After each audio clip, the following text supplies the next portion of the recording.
We are Erev Chag HaShavuot, the eve of the special festival of giving the Torah. My Rebbe used to say, the Rosh Hashanah for Torah.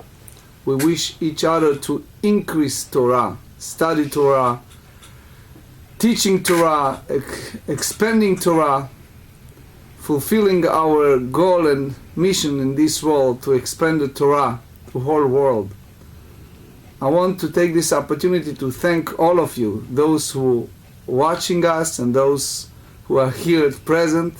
That I understand from David and from others that we reach about 40,000 views right here at the eve of Shavuot, and we are doing that, about 14 months, if I'm correct? No, it's, only 13. 13 months. Yep. So it's a little more than a year. Yep.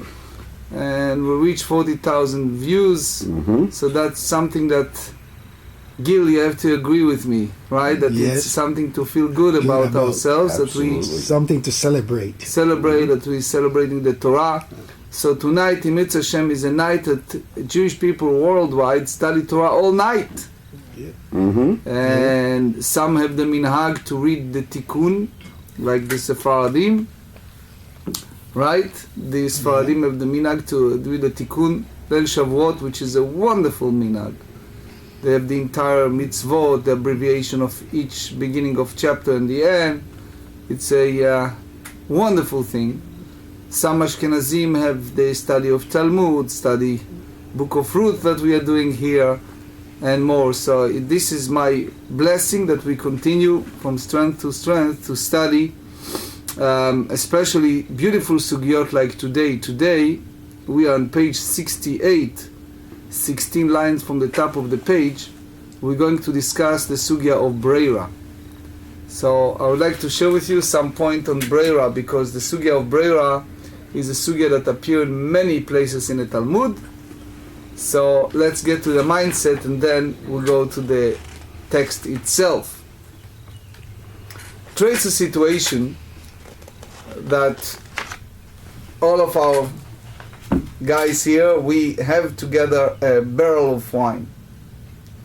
And in that barrel of wine, we know that it just came out of a place that we hold for a long time, and we want to use for the festival, but we need to give a tithe.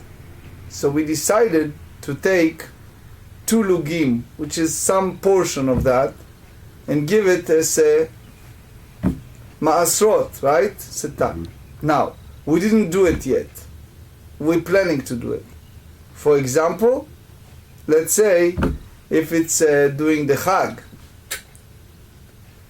Here is the question. Can we use it with a retroactive statement? Retroactive statement meaning that we know that we are planning to give ma'asrot, to give this tithe, and it will take place, for example, in 2 days from now, and we said, okay, we can go by that, and it's fine, and meanwhile, we can go ahead and use it.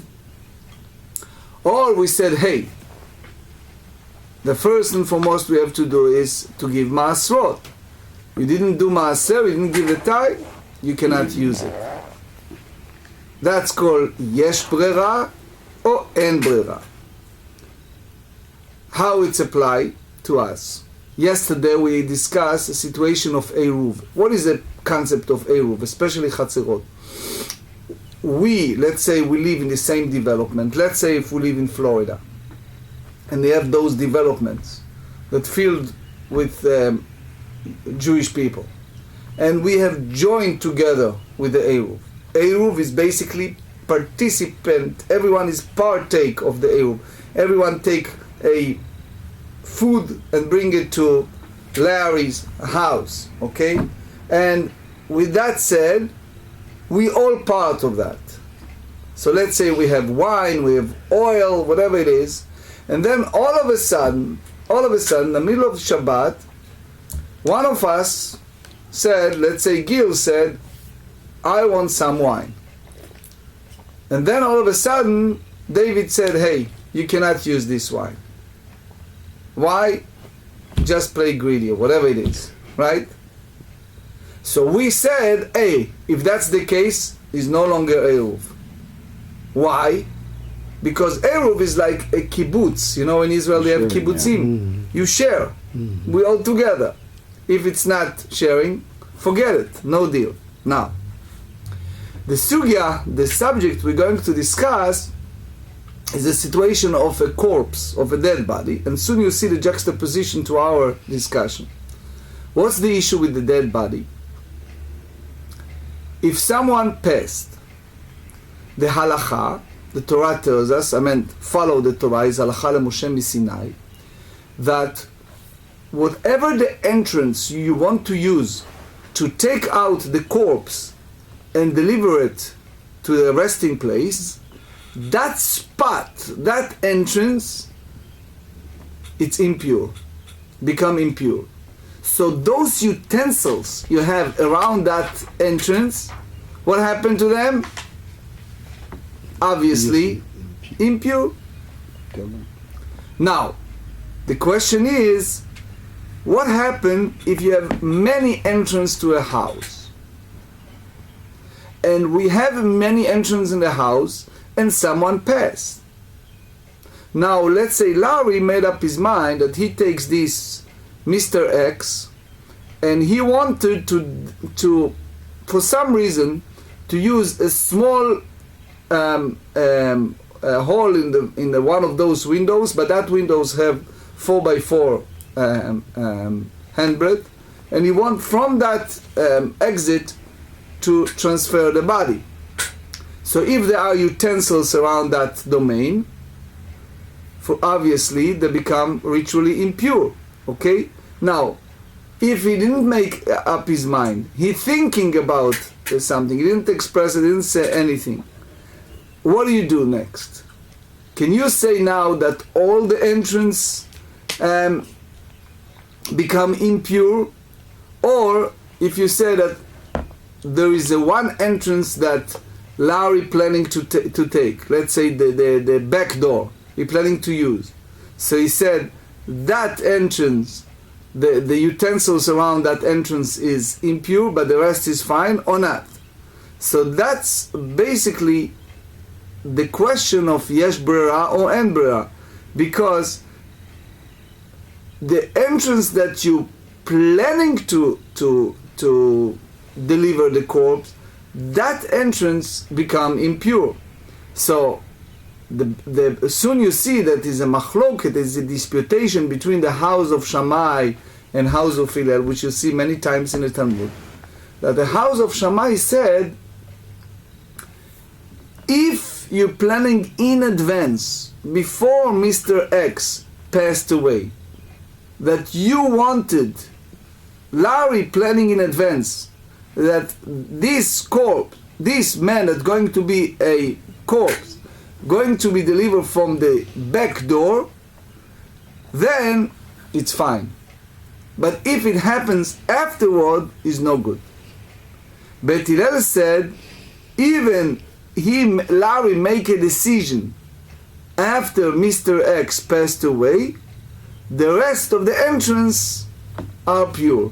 Now, this again is the same concept as you see in many places in the Talmud, that it's called yesh brera or en brera, meaning, do you accept retroactive, did you require a retroactive statement from someone that clarify the situation in advance, or it's enough to use which we call something that happened later, which means the passing happened later, and then he make up his mind, and meanwhile the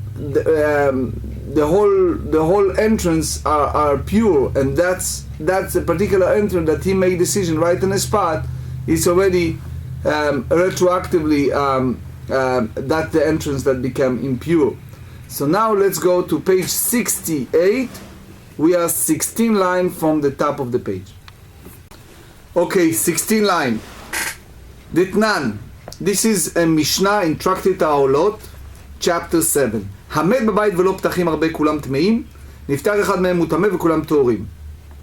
So if is a corpse in a house that they have many entrances, and still it wasn't clear which one we're going to pull out the body, all those utensils that under those entrances can be windows, can be doors, they're all impure, and that's called halacha leMoshe miSinai, which means the halacha leMoshe miSinai is that the entrance that we are going to take the corpse in order to bury it, it becomes the same as the tent of the dead, which means all that area turned to be ritually impure. Now, since we have here a dilemma, we are not sure which entrance we are going to use to deliver the corpse, all the entrances become impure. However, if one of them was open, meaning one of them we decided to use, all the utensils there impure, and the rest of the opening, which means the rest of the doors, the windows, are pure. If the person who planning to deliver the dead body made decision to take a specific entrance, or if he decided to use a window, as long as the window is 4x4 handbreadth, so the halacha is, because that's the minimum needed, otherwise it's not considering a rescue or place that you can use to transfer, Rashi said. So that basically use for that window, not the others. So it means as long as it's not clear where we pulling out the deceased, so all the windows and all the entrances are impure. That's halacha leMoshe miSinai.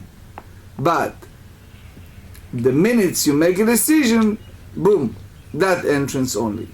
Now is the machloket. Now is disputation. בית שמאי אומרים והוא שחישב עד שלא ימות המת. בית שמאי אומרים that this has to be a pre-planned, a set-up plan, that this particular entrance, this, for example, back entrance, we are going to use to deliver the deceased. Therefore, all the rest are fine. There is no issue of impurity. However, since the impurity already entered to our domain, meaning now the person already passing. So generally speaking, if we talk about tent, everything is impure. And since we, meaning in our case, Larry did not make up his mind which entrance he's going to use, and now this fellow passed, so therefore it's too late, and his decision now is not going to help. Why? Because during the time of the passing, all the entrance become impure. That's Beit Shammai. ובית הלל אומרים no, אף מי שימות המת. Even Larry made a decision that only after the passing, meaning he made a decision after the passing of that fellow that he is going to use, for example, back door. So all the rest are pure. Why? Because we said breira, meaning that this retroactively understandable that his intent, Larry was sitting there and he figured out, okay, the minute that this fellow will pass, I'm going to use the back door. I'm parking my car there, I'm pulling up my truck there from the back door, and he figure out whenever he passed, it can be next minute, can be a next day, whenever he passed, I'm going to take this corpse from the back door and put it in my car. So even he didn't make it as a declaration, but but and he wasn't definite, which means it's still, if you ask Larry now, he tells you it was still an option that I maybe use other doors, but my final decision was made after the person passing, which means I park my car close to that door, but doesn't mean that I'm definite with that. I was about to do it, but I wasn't sure. So Beit Hillel said, guess what?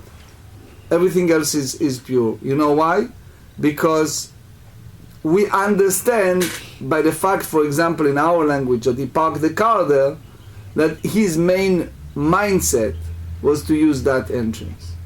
So it means, for our discussion, Beit Shammai hold and brera. Beit Hillel hold yesh brera. Can you explain it again? So make sure that everyone understands. David, help us. Well, Beit Shammai requires that you decide which entrance you're going to use in advance. Okay. And use that entrance, and then that way, that's the only way that all the entrances are not tamei. Only that entrance is tamei. They believe if you make the decision afterwards as to which entrance after the person has passed, then all the entrances are tamei. It's too late. It's too late. It's after the fact. Hillel holds that even if you make the decision after the fact, the entrance you use is the only one that's tamei. Excellent. And that we can now juxtapose to Eruv, and juxtapose to issue of barrel of wine, and many other subjects. The whole subject of retroactive pre-plan or versus making a decision right on the spot based on the mindset that the person have in advance. For example, you have utensils, you need to take them to a mikveh for dishes, but you bought it today's Erev Chag, and your wife or yourself needs to use it for the Chag. You do not have a time to go to the bay, right, and to or to Baltimore to the mikveh of dishes. And now, let's say it's a couple of hours before the Chag. Can you say, okay, let me use it just one time for this festival of Shavuot, and I will toivel them, and I will clear them, use the mikveh after the festival? Or should I say, no, I need first to take them to mikveh of dishes, and then I can use them. So just as a side note, I'm just using it as an example for yesh brera and en brera. A side note, you should know that it's lechatchila and b'diavad. In the case of dishes, lechatchila in this type of case, because it came to me once, it was Erev Shabbat. Lechatchila, for sure, we prefer and advise and wish to do it before Shabbat on Yom Tov.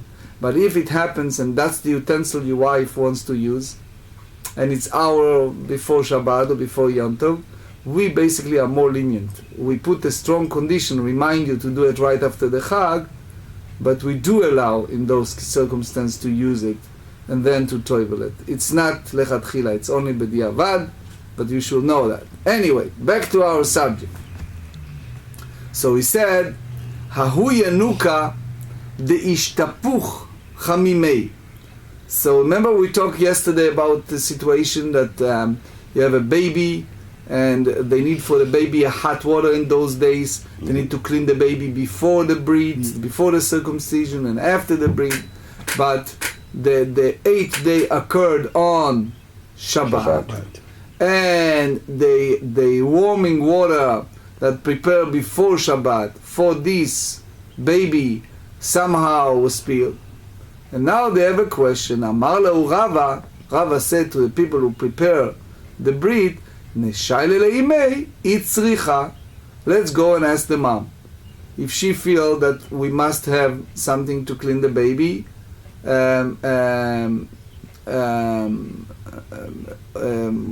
she need the water or not.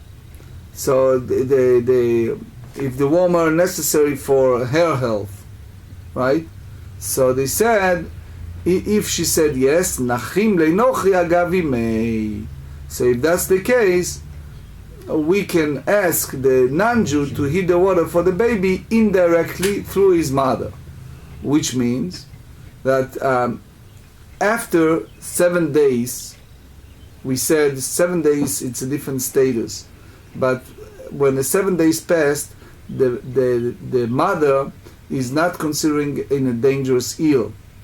So the Gemara, if you remember in Shabbat 129, said that even she said, I need something, that's not enough. Only if she's in dangerous sickness, we need to desecrate Shabbat. Otherwise, we're not allowed to do it. But the exception is that during the 30 days, we can do it by using a non-Jew. The same halacha as someone who's ill, but not in a dangerous illness. But still, if it's the smallest potential to enter the domain of dangerous illness, we basically can use this idea of a non-Jew to do it. Now, our situation happened 8 days from the delivery. So even she said that she needs this hot water, Rashi said, you need to use non-Jew. Now, they said here, Amar le Rav Mesharshe le Rava, Eimei ka'ach la tamrei. So Rav Mesharshe said to Rava, Eimei, the baby's mother, healthy enough to eat, she eating dates. So I explain in my book, Biura Klomar Berashi al Hashas, that here is a Rashi that said, Ha'ach le tamrei, כלומר, החזינן דאינה צריכה חמין לשתות, דעת צוננה מאכלה. So, Rashi here have a problem, because how do you using this example of eating date? So he explained that eating date, it's considering a something that it's a cold food. So therefore, since she is basically a little confused now, and she's not sure what she's eating. So therefore, if she eats something cold, it's not necessarily she need a hot water for the health. She just ate something cold, and he says, Rabbi explained to him, you see now. So she's in a situation that she's have sudden hunger, or she's confused, or she's in that state of mind. So if she said, I desperately need hot water, so for sure you can go ahead and use a non-Jew for that. But other than that, as we said, we go by the idea that up to 7 days is one domain, and from then onward is different. Another example of bitul reshut, annulling the right. Hahu yenuka dishtapich chamimei. Here is a story about yenuka. Yenuka meaning that it was a certain baby that the water, the hot water, was spilled before his delivery. So this is a picture number 237. This is the house of the baby. Everyone see it? Yes. Yeah, okay. So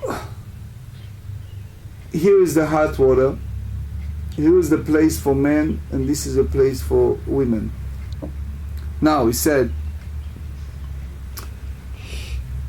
they didn't do the Eruv between the 2 yards. אמר לו רבא, פנו לימני מבית גברי נשה לבית נשה. מבית גברי לבית נשה.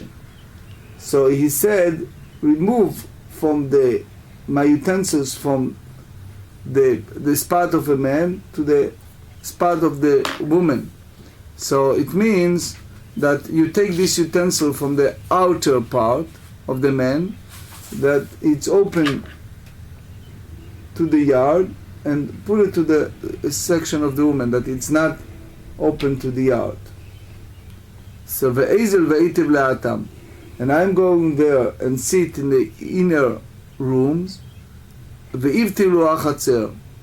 So therefore, if someone annul he is right is in the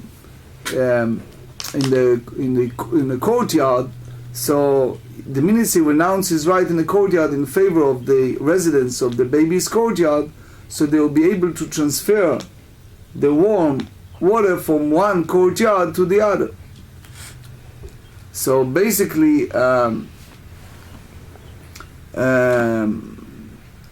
אמר לרבינה לרבה ואמר שמואל אין ביטול רשות מחצר לחצר. So he said to him, there is no renunciation of right from one courtyard to another. So he said, so how can you renounce your right to your courtyard now? So he answered and he said to him, אמר לענה כרבי יוחנן סביר עלי. So if you remember what we talked yesterday about Shmuel, that the sages make this bitul reshut, annulling the right, only between the joint yard. Mm-hmm. So he said, אמר לענה כרבי יוחנן סביר עלי, דאמר יש ביטול מחצר לחצר. He says, I'm going by Rabbi Yochanan who said there is a renouncing of right from one courtyard to another. So Ve'is Aval Amar Kishmuel, if Mar, meaning Rava, hold the same as Shmuel, so why you need to take the utensils and sit in those inner rooms? So we are on 68b. He says, Yativ Mar Beduchte v'nivlu ledidu v'ne'adrinu v'nevatlu lemar da'amarav mevatlim v'chozrim v'vatlim. Beautiful. He says, why you need to stay here in the men's part, in the men's chamber, and renounce your right in your courtyard in favor of the resident of the baby courtyard? He says, you can do this if you just stay there. Stay meaning stay in the main chamber, you don't need to move anywhere. And basically then the water has been moved, and then you renounce your right in favor of the Rava, so that may once again carry in his courtyard. So Rav said to him, if two people who live in the same courtyard forget to establish an Eruv, so what happening is one person may renounce his right in favor of the other, and then when he needs it, and then the second person may renounce his right in favor of the first one if he needs it. So basically, so we understand from that order of Rav that one who annul his right, he basically turned to a domain that whole Shabbat he cannot carry anything from his house to the yard. Now, just to make sure I understand, are you saying that he can renounce his rights, and on the same Shabbat the other person can then renounce their rights and give them back to? That's what they try to say. So they can actually do it back and forth. Because okay. Basically, if you think about it, the minute you announce your right, you basically cannot carry now from your house to the yard. That's correct. The other person can from their house. So then, but then they can then renounce their rights and give them back to you, so that you could do it back and forth. You have to do it back and forth. Gotcha. So basically, it's very much connected to the idea. Rashi said here, דמתקאמרת פנו לי מה נגלי דעתך דמחר שתוותר ירושלים לך היום בהיתר בישראל. So it means that this is very much like you're saying יש ברירה, because you basically open your mind and you say that you don't today you don't planning to use this yard, you cannot use the yard today. So Rava responds, says, hey, I'm not back. Shmuel Svilad Amar מבטלים חוזרים מבטלים. We'll go by Shmuel that said you cannot do that. You cannot annul and then change your mind and then you back and then you give it to the other guy and then the other guy give it back to you. You cannot do it. So he said, Velav chad tamahu.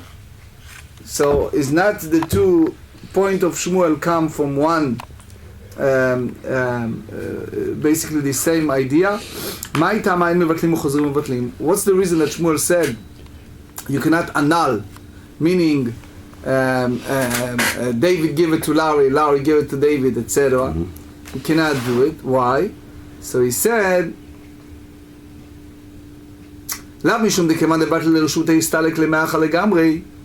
Isn't that because the first one, anal, is right in the yard, and it's like someone who's totally not there? V'havale keben chatzer acheret is now considering someone who live in a different courtyard, and therefore, ve'en bitul reshut mechatzer lechatzer. You cannot annul the right from one courtyard to another. So therefore, ma'name lo levatel. So you too cannot, lechatchila, an initio cannot annul you right there, because it's no annulment from one courtyard to another courtyard. And now my question come back. So Rava rejected and he said, Hatam ainu tama. Over there when we said that we can annul and then backward, and, from one person to another and backward. You know why you do that? Excellent. So the Ritva and Meiri explain, look, we want people to take us seriously. Meaning, when it's come to rabbinic decree, we put fences around the Torah and we want to make sure that people are observing the Torah properly. But if the sages said, okay, this yard is in one certain hours in one domain, and then it changes status at the middle of the day, so people will not take us seriously. They feel that it's like playing games. Well, it's as you said earlier, it's like a game. Yeah. At Like that a point, game. You had to get around the... circumvent the system. Right. So therefore we don't do that. Makes sense. Absolutely. Okay. גוף, הרב אמר מבטלים חוזרים ומבטלים, ושמואל אמר אין מבטלים חוזרים ומבטלים. We go back and we dig deeply in this subject. Rava said yes, one of the people in that yard can annul and give it to the other can bring it back, etc. Shmuel said you cannot do it. Leima Rav u'Shmuel beflukta de Rabbanan Rabbi Eliezer kamiflegim. Maybe we juxtapose this disputation between Rav and Shmuel to disputation between Rabbanan and Rabbi Eliezer, which is the Rav amar kerabanan, u'Shmuel amar kerabbi Eliezer. You remember we studied in the Mishnah in 69 that they said that if someone annul his right, he annul his right over his house as well or not. Right. So Shmuel hold the same as Rabbi Eliezer, that if someone annul his right in his yard, he also annul his right over his house. So that means the people who have the rights to the Chatzer could carry in and out of his house as well. But he's not. He cannot. But the other members can. Yes. Yep. And the others said the opposite. That he keeps the rights to his house, so yes. he can't move in and out, but neither can they. Yes. Amar Harav. Now we try to juxtapose the two disputation. He said, Anna de Amra afilu le Rabbi Eliezer. When I said that according to Rabbi Eliezer you can annul and then change and then do it again, he says, even according to Rabbi Eliezer, עד כאן לא כמר רבי אליעזר הטעם המבטל רשות חצרו רשות ביתו ביטל. משום דבבית ולא בחצר לו די ראין שי. אבל לעניין הסתלוק מי אמר? He says, look, what I said, Rav said, it's thank you. That one who renounced his right to his courtyard also renounced his right to his house, only because people do not live in a house without a courtyard. And therefore, it is evident that he has renounced his right to his house as well. But on the contrary, what if the person himself is considered entirely removed from the courtyard to the extent that other cannot renounce their right to the favor, so that's not that's what he said.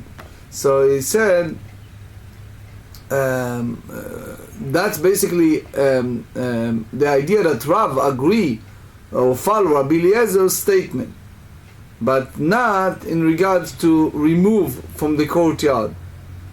So Shmuel Amar, Ana de Amri afilu kirabanan kirabanan arte lama devatel batel. What I said according to Rabbanan is whatever it's anal, udelo batel, mandelo batel, lo batel.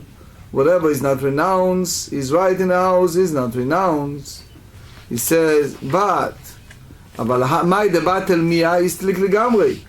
But the one who renounce he has renounced himself totally. So he said, therefore, you cannot renounce the right from one courtyard to another. Amar Rav Acha bar Chabar Amar Rav Sheshet Ketanai.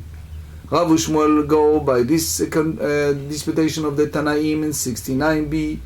Mishnatan Reshuto, if someone gave away his right to his share of the courtyard to other resident of the courtyard, how when he renounced after having forgotten the established Eruv, the other resident of the previous day. So then Vehotzi, and he carries something out, Ben Beshugeg Ben Bemezid Oser Div Rabbi Meir, regardless if it's intentional or non-intentional, is forbidden this according to the Rabbi Meir. Rabbi Yehuda Omer Bemezid Oser Beshugeg Oser. And Rabbi Yehuda says if he did that intentionally, he rendered carry prohibited for the other residents, but if he did it unwittingly, he does not render carrying prohibited for them. My love be'akamifligei. What is there? It's not that they disagree with regard to this. The Marsavar mevatlim chozrim mevatlim Marsavar mevatlim chozrim umevatlim. That one sage, which is Rabbi hold that the person who renounces his right does not remove himself completely from his domain, and therefore one person may renounce his right in favor of the other, and the second person may renounce his right in the favors of the first one. But he said, Amar Rav Acha bar Tachlifa Mishmei de Rava, lo. He said no. Everyone agree that the person who renounces his right remove himself completely from his domain.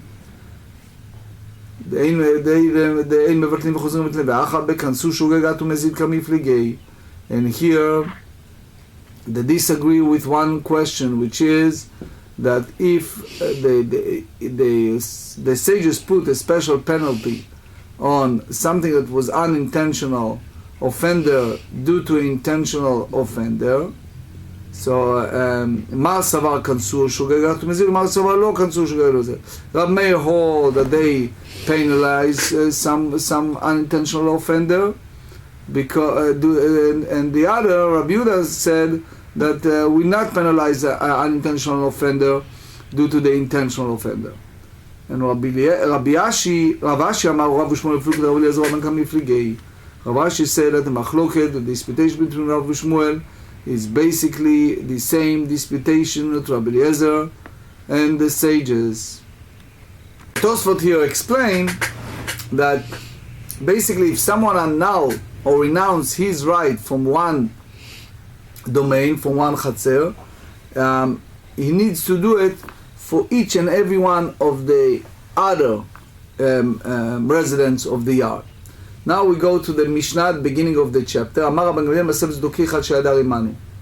So it was tzdoki. Tzdoki is basically from tzadok, the people who believe only in the written Torah. So there is a very serious question. Tosfot here also deal with that. If the tzdoki has only in regard to Eruv the same as a non-Jew, the same dinim, the same halachot, or for everything.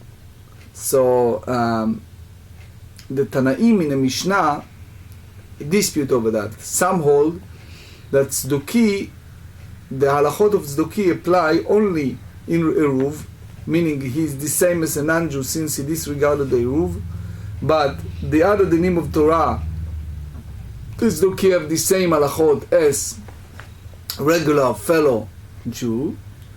But others said that no, he is considering mumar lekol Torah kula, therefore that he has the same as a non-Jew, many or even said the most of the Torah laws. And Tosfot said in 61, page 61, in Dibur Matchil Hadar, he said that all this idea of holding the tzdoki, it's not because of tzdokim themselves, it's because the decree was about the non-Jews, and the tzdoki come as a side note, as by the way. So the Gemara asks, tzdoki, Man dechar shmei. So they said, what's the who mentioned his name? The Mishnah speak basically about the non-Jew. So how Rabban Gamliel invoke an incident involving a tzdoki, a sedusi.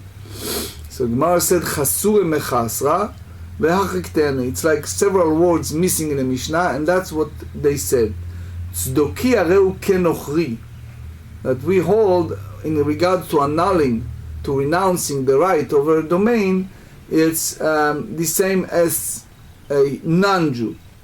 Meaning you need to, if you have a neighbor that is a sedusi, you need to rent his domain for Shabbat in order to make an Eruv, the same as you do for a neighbor that is not Jewish.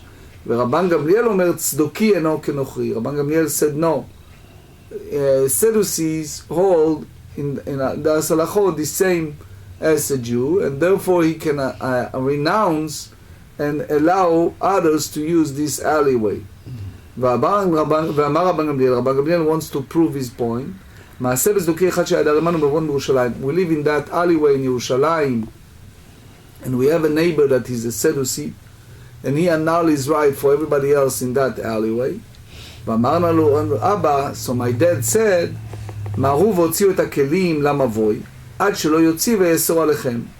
so you should quickly bring out those utensils that you wish to bring before him, this person, retract his enunciation and take out his utensils, and then he prohibits you from using the alleyway, because he basically can change his mind. So he said, after they hold his share, he cannot back out, but before that he can change his mind. So that's the reason why he said quickly go and do that, so before he changes his mind. That's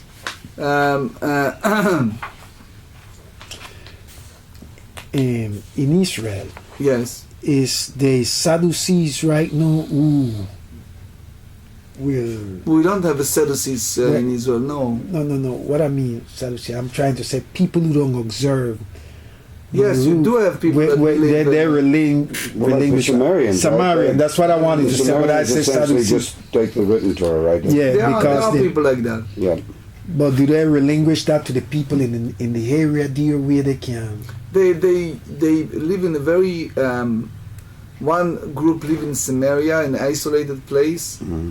They have a small temple in, I think in Cholon or someplace like that. That they have a, if I'm not mistaken, a Karaite small temple. You understand they generally live together and separate from other Jews, Separate. right? Yeah. Yeah. Oh, okay, okay, that's what I wanted. והתניא, הדר עם נוכרי, צדוקי או ביתוסי. Beitusim is the same as the Nochri, which means that it was a certain sect, Beitusim, that the same as Dukim, they disagree with the oral teaching, and it was named after two people. One was the Tzadok, and one is Beitus, and the name after them. Harelu osrim alav. So you cannot carry between the yard and the alleyway, even he annul his right until he rented. Rabban Gamliel omer tzduki ubedusi enam osrim. He says no. Maaseh b'tzduki echad shadar עם רבן גמליאל מבוא בירושלים, the same idea, but here it's Rabban Gamliel himself, Rashash said.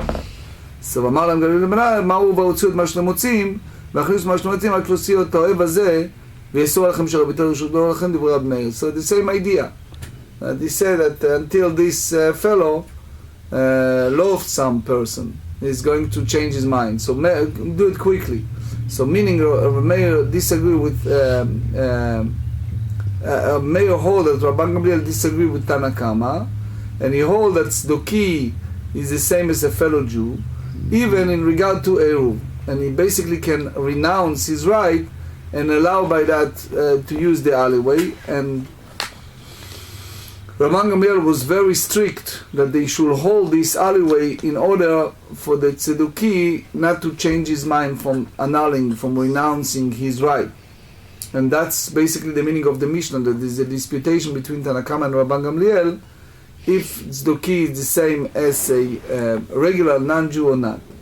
Rabbi Yehuda Omer b'lashon acheret, he said to them, Rabbi Yehuda said, Rabban Gamliel spoke to them in a different formulation. He said to them, Maru v'asu tzrochem avot shlo tachshav v'yasor alechem. Hurry and do whatever you must do in the alleyway before Shabbat, meaning before nightfall, because then he prohibits you from using the alleyway.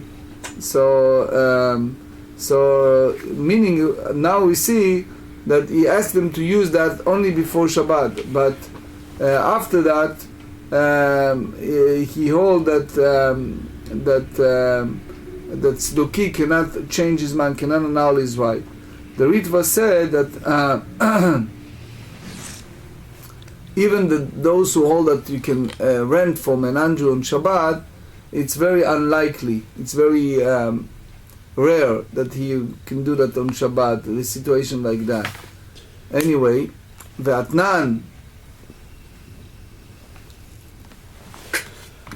I'd like to begin with the Rambam, Sefer Tahara, Ilchot Tumat Met, chapter 7. Ptachim Lo'tzaat HaMet. If there is a corpse in the house with many entrances, all of the entrances are ritually impure, either because the house is like a sealed grave, that's the Rambam point, or according to Rashi, because the impurity will eventually exit through one of the entrances. If one of the entrances is opened, the entrance alone is impure, while the other remain pure. Similarly, if one decided to remove the corpse through one of the entrances, the entrance alone is impure. This type of designation is effective even if the matter was decided only after the person had died, in accordance with the opinion of Beit Hillel. We also discussed the idea of mevatlin v'rosrim uvatlin. One may renounce and the second person may take the renounce. That's the Shulchan Aruch Orach Chaim 381. One may renounce his right in favor of the other residents of his courtyard, and then the other residents may subsequently renounce his right in favor of the first. This ruling is accordance with the opinion of Rav Ashi and the statement of Rav, since the halacha is accordance with the Rav who disagree with Shmuel in the matter of the ritual law. We also discussed the din tzdoki. This is Shulchan Aruch Orach Chaim 385, the legal status of the Sadducees or similar. So the legal status of it's not have a legal status of a regular non-Jew for the halacha. So therefore, a tzedukah or someone similar to tzedukah may renounce his right to a courtyard. The Rosh said, and that's basically follow what Rabban Gamliel said here, and one version of the opinion of Rav Yehuda hold that. But however, he may not participate in an Eruv because he does not accept the principle of Eruv, and we said many times that one who does not accept the principle of Eruv cannot partake of the Eruv in any form.